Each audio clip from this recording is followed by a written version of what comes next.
میرے محترم بھائیوں دوستوں اور بزرگوں، عصر کی نماز کے بعد تعلیم ہوگی۔ تعلیم میں ہمارے عزیز فاضل نے ایک بات آج پڑھی تھی کہ اللہ تعالیٰ کی شان کریم یہ ہے کہ کبھی غلطی پر بھی اجر و ثواب عطا فرما دیتے ہیں، کوتاہی پر بھی اجر و ثواب عطا فرماتے ہیں۔ حیرت میں تھا کہ ایسی بات ہے، اللہ کی شان کریم بھی دیکھیے، آدمی نیک کام کرے تو اجر و ثواب ملتا ہے، کبھی آدمی سے غلطی ہو جاتی ہے، کوتاہی ہو جاتی ہے، شان کریمی ہے کہ اس کو بھی رحمت بنا کر اجر و ثواب دیتی ہے۔ ہم نے عشاء کی نماز پڑھی، تراویح پڑھی، تراویح میں ایسی غلطی ہوئی کہ دوبارہ تراویح دہرانی پڑی، دوبارہ دہرائی، اس کا تو اجر و ثواب ہے، لیکن جو ہماری تراویح حاصل ہوئی اس میں جو قرآن پڑھا گیا، اس میں جو رکوع سجدہ کیا گیا، ثواب اس کا لگے گا۔ اللہ کی شان کریم نہیں تو اور کیا ہے۔ آدمی غلطی کرتا ہے، کوتاہی ہو جاتی ہے، لیکن اس کوتاہی پر بھی ہم تعالی شان اجر و ثواب عطا فرماتے ہیں۔ کھلی ہوئی مثال ہے کہ امام پڑھتے ہیں، یہ اللہ کی بہت بڑی توفیق اور سعادت ہے۔ بعض مرتبہ ہمارے ذہنوں میں آتا ہے کہ ائمہ حضرات بہت غلطی کرتے ہیں اور لقمہ دینا پڑتا ہے۔ نہیں، یہ تو جو آدمی مصلی کا اور مصلی پر آ کر پڑھتا ہے اسی کو پتہ چلتا ہے کہ کتنا مشکل اور بڑا کام ہے، اور اگر اس کا تجربہ نہ ہو تو ہمارے جو عوام ہیں ان کو میں کہوں گا کہ ایک مرتبہ مصلی پر چڑھیے اور سورہ فاتحہ پڑھ لیں۔ مشکل ہے سورہ فاتحہ پڑھنا، ارے سورہ فاتحہ پڑھنا تو بہت دور کی بات ہے۔ ماشاء اللہ ہماری بستی میں جماعت آئی ہوئی ہے، اگر نیا ساتھی ہے اور اس کو اعلان کی عادت نہیں ہے اور اس کو کہا جائے نماز کے بعد اعلان کر دینا تو بیچارہ 10 مرتبہ فشک کرتا ہے اور اس کے بعد بھی کبھی بھول جاتا ہے۔ تو ایک اعلان ہمارے بھائیوں کے سامنے کرنا ہے، اس میں بھول رہا ہے۔ اللہ کے سامنے کھڑے رہنا اور اس کے کلام کو پڑھنا اور اس سے ہم کلام ہونا اللہ کی توفیق کے بغیر نہیں ہوتا، یہ اللہ کی توفیق ہے، اللہ کی سعادت ہے۔ تو شان کریمی دیکھیے، ایسی چوک ہوئی کہ جس سے نماز فاسد ہو گئی، لیکن اس کے باوجود اس میں جو اتنا قرآن پڑھا گیا، قیام کیا گیا، رکوع کیا گیا، سجدہ کیا گیا، خاضہ کیا گیا، اس میں جو کچھ پڑھا گیا اللہ اس کا اجر ثواب دیں گے۔ حکم کے اعتبار سے نماز فاسد، لیکن اجر و ثواب کے اعتبار سے وہ خانی اجر و ثواب ملے گا۔ اور آدمی غلطی سے کرتا ہے، جان بوجھ کر نہیں کرتا ہے، لہٰذا یہ بھی آپ کو ادھر گزرے، ہاں یہ کہہ دیا گیا کہ دوبارہ لوٹ آئے، مسئلہ آگا گیا کہ اللہ کی شان کریمی ایسی ہے کہ بعض مرتبہ کوتاہی پر بھی وہ نواز دیتے ہیں اس کی شان۔ مجھے اس وقت یاد کرنا ہے اور تو ہمارے یہ چل رہا تھا کہ آدمی کے اندر جو رذائی اور جو برائیاں ہیں ان برائیوں کو نکالا جائے۔ عام طور پر ایسا ہوتا ہے جب ہم دین کی باتیں سنتے ہیں، حضرات صحابہ رضی اللہ عنہم، حضرات اسلاف، اکابر کی اولیاء اللہ کی حالات پڑھتے ہیں تو کبھی ہمارے دل میں داعیہ پیدا ہوتا ہے، جذبہ پیدا ہوتا ہے کہ ساری برائیوں کو چھوڑ کر ایک دم نیک بن جانا چاہیے، اور کچھ جوش میں آ کر ایسا کچھ کر کے رہتے ہیں، لیکن جوش کا کام ہوش کے بغیر ہوتا ہے، لہٰذا وہ پائیدار نہیں ہوتا ہے۔ اور ہم نے اس لیے بتلایا ہے کہ جو آدمی یہ چاہے کہ ہمارے اندر جو برائیاں ہیں ان برائیوں کو ہم نکالیں، ایک ساتھ ساری برائیاں نکلنے والی نہیں ہیں۔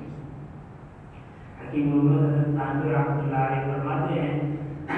رذائی کو نکالنے کا طریقہ یہ ہے کہ آدمی پہلے ایک غلطی کو لے اور اس غلطی کو نکالے، اس غلطی کو ختم کرنے کی سعی کرے۔ مثال کے طور پر ہمارے اندر برائیاں ہیں، ہمارے اندر برائیاں ہیں کہ ہمیں غصہ آتا ہے، برائیاں ہیں کہ ہم بخیلی کرتے ہیں، برائیاں ہیں کہ ہمارے اندر حسد ہے، برائیاں ہیں کہ ہمارے اندر کینہ ہے، برائیاں ہیں کہ دوسرے کی نعمتوں پر چلنا ہے۔ ایک دم ہم متقی بننا چاہے، آدمی متقی نہیں بن سکتا۔ حضرت فرماتے ہیں پہلے ایک بیماری کو لے، بیماری کا انتخاب بھی کون کرے گا؟ شیخ کرے گا، لوگ کریں گے، ہمیں نہیں پتا چلتا کہ ہمارے اندر یہ بیماری ہے نہیں۔ اور آج کل ایسا حال ہے کہ دنیا میڈیکل کے اعتبار سے بہت ترقی کر چکی ہے، اس کے باوجود بھی بڑی بڑی مہلک بیماریاں بعض مرتبہ زمانے میں جس کا پتہ نہیں چلتا۔ ایک آدمی صحت مند معلوم ہوتا ہے،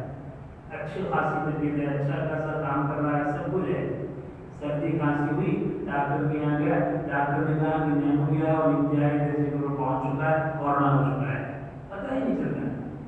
تو اتنے ترقی یافتہ دور میں میڈیکل اور سائنس کی اتنی ترقی ہے، اس کے باوجود ہمارا یہ حال ہے کہ بہت ساری بیماری جو ہمارے اندر ہوتی ہے ہم اس کو نہیں پہچان سکتے۔ تو میرے بھائی روحانی بیماری کا بھی یہی حال ہے، ہمارے اندر روحانی بیماریاں ہیں یا نہیں ہے، اس کی تشخیص دو آدمی کر سکتا ہے، یا تو جو شیخ جس سے ہم اصلاح کرانا چاہے وہ کرے گا، جیسے کوئی ماہر ڈاکٹر ہے اس کے پاس جائے گا تو وہ کرے گا بھائی تمہیں یہ بیماری ہے، یہ بیماری ہے، یہ بیماری ہے، یا تو عام لوگ کریں گے، عام لوگوں کو پتہ چلے گا کہ اس میں یہ بیماری ہے۔ روحانی بیماری کا آدمی ہی ہے۔ مثال کے طور پر ایک بیماری ہے غصہ، غصے کا آنا، ابھی کس طرح پتہ چلے گا؟ بعض مرتبہ تو ہم کو پتہ چلتا ہے کہ ہمارے طبیعت میں چڑچڑاپن ہے اور جب بھی غصہ آتا ہے بہت زیادہ غصہ آتا ہے، تو ہم اپنے بزرگوں سے، اپنے اللہ والوں سے، اپنے اصلاح کرانے والے مشائخ سے کہے کہ حضرت میری غلطی ہے، میرے اندر یہ بیماری ہے کہ مجھے غصہ بہت آتا ہے، بے وقت غصہ آتا ہے، بے معنی غصہ آتا ہے اور بہت زیادہ غصہ آتا ہے۔ کبھی اس کا بھی ایسا تو کو نہیں ہوتا ہے، بہت غصہ ہوتا ہے تو لوگ بتلاتے ہیں کہ فلاں آدمی کی طبیعت میں غصہ بہت ہے، فلاں آدمی بہت جلدی غصہ ہو جاتا ہے، فلاں آدمی کو بہت دیر سے غصہ ہو جاتا ہے۔ تو یا تو مشاہد بتائیں گے، ہمیں خود بتانا پڑے گا مشاہد کو، یا تو ہمارے دوست احباب ہمارے بیٹھنے والے بتائیں گے کہ ہمیں غصہ آ رہا ہے۔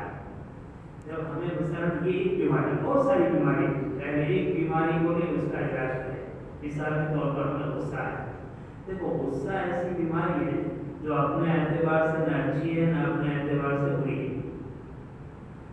بعض مرتبہ غصے کی ضرورت پڑتی ہے اور بعض مرتبہ غصہ ضرورت سے زیادہ ہوتا ہے۔ جہاں غصے کی ضرورت پڑے وہاں غصہ بیماری نہیں ہے۔ مثال کے طور پر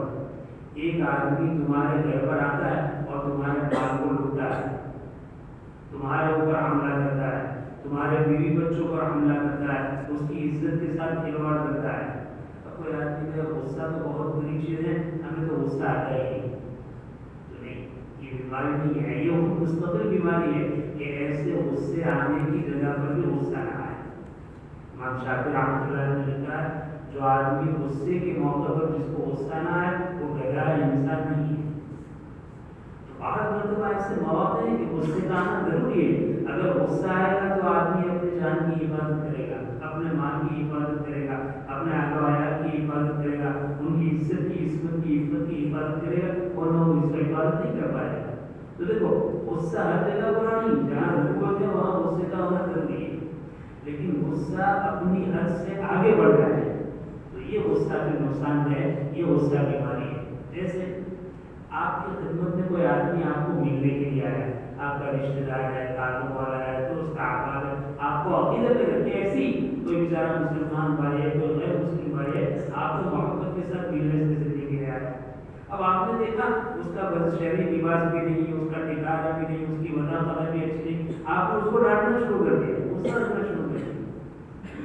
مہمان کا اکرام ضروری ہے، مہمان کی اصلاح نہیں ہے۔ مہمان کا اکرام ہوگا اس کی اصلاح بھی نہیں ہوگی، پہلے اکرام ہوگا جب مانوس ہوگا پھر دھیرے دھیرے اس کو بات بڑھائیں گے۔ تو ایسے موقع پر جو محبت عقیدت سے آپ کی خدمت میں آئے، آپ سے دعا لینے کے لیے، آپ سے نصیحت حاصل کرنے کے لیے، اور آپ اس کو بھڑک پڑے اور غصہ پڑ جائے تو یہ غصہ بھیجا ہے، صحیح جگہ پر نہیں ہے، یعنی اس غصے کا استعمال تم غلط کر رہے ہیں۔ تو معلوم ہے غصہ اپنی ذات کے اعتبار سے اچھا بھی نہیں ہے، اپنے ذات کے اعتبار سے برا بھی نہیں ہے۔ اب کون سی جگہ غصہ اچھا ہے، کون سی جگہ برا ہے، یہ ہمارے شیخ، ہمارے اکابر، ہمارے مشائخ اس کو بتلائیں گے کہ غصہ یہاں ٹھیک ہے، غصہ یہاں ٹھیک نہیں ہے۔